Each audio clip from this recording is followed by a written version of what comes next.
So clearly, Donald Trump has given a response to a question I have been asking India's trade minister. I've been repeatedly asking him, the minister and the government of India, what is the status of the trade deal? Is it on hold? Is it in abeyance? It has stopped, paused, etc. But we had got no answers from the government of India. Government of India had us believe that there's some conversation still ongoing. What Trump is saying is clearly another I would say arm twisting mechanism that he's used to getting his way done through bullying and getting people to sign a trade deal. However, it is for India's national interest to ensure that the trade deal is on their own terms and condition and not be cowed down by Mr. Trump and his ability to make controversial statements. So we would hope that America would realize its responsibility as a larger democratic nation, that we have had a strong friendship.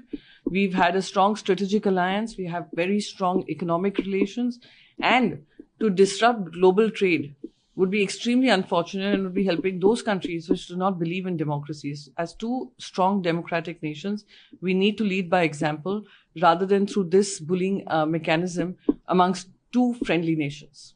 Today, Rahul Gandhi has made a presentation at India Bloc dinner meet where he has told 1 lakh 250 vote chori, and he has given an extensive presentation about titled Democracy Destroyed.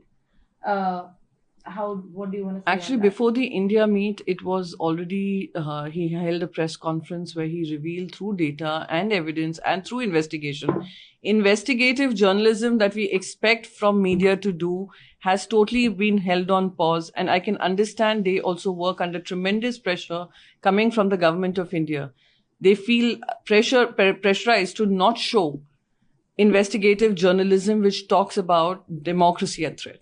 What he has shown with evidence is just how many people have been enrolled in booths, which probably ended up helping in the outcome result for the Bharatiya Janata Party. We've seen this in Karnataka, which he has recently shown. He's also, in his column through Indian Express or one of the newspapers, he has spoken how Maharashtra also saw an addition of over 48 lakh voters.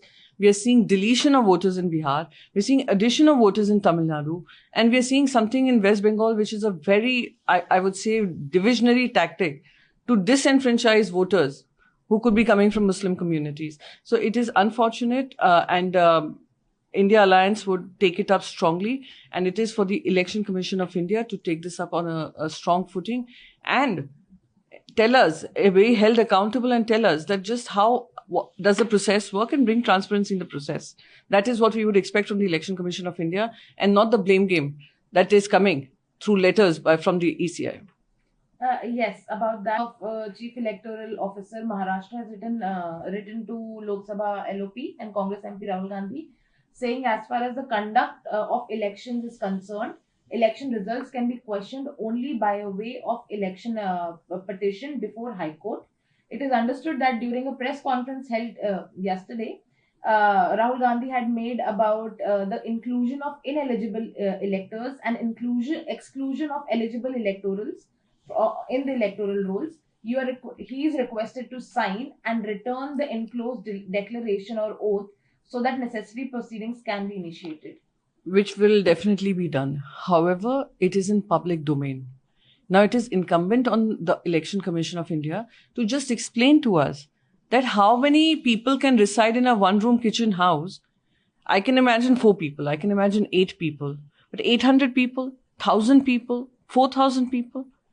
So that's a question on every voter's mind, that probably the election outcome has been manipulated, whether it is the Lok Sabha or various ongoing Vidhan Sabha elections. And the biggest right that the people of India have is the vote.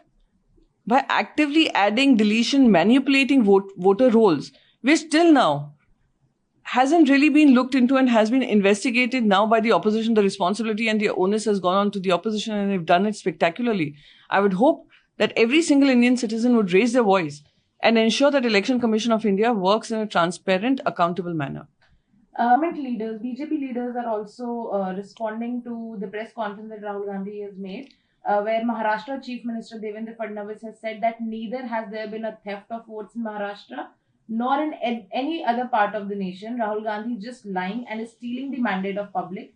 His figures also keep changing. Last time he mentioned that in Maharashtra there are votes increase of 75 lakh. Now he's saying there's 1 crore votes that has been increased. He's just trying to suppress the loss by lying. Now, again, the words used by the Chief Minister are extremely unfortunate. Data shows that there has been a 48 lakh, if not more, addition from the Lok Sabha to the Vidhan Sabha within a space of 5 months. Either I would assume there has been a population boom or there has been a migration boom. Because no other reason can justify the amount of voter additions that Maharashtra saw. What is also unfortunate of the Chief Minister and various Government of India officials as well as BJP leaders, that they end up looking like spokesperson of the Election Commission of India, and also again raising doubts in the minds of the people that has Election Commission of India opened a small office within the BJP headquarters for the BJP to come forward and defend the Election Commission of India. What answers are the country expects is from the ECI and from the Bharatiya Janata Party to lash out in the manner he has, in the language he has, clearly shows कि चोर की दाढ़ी में तिनका है. VK News, राष्ट्र के नाम.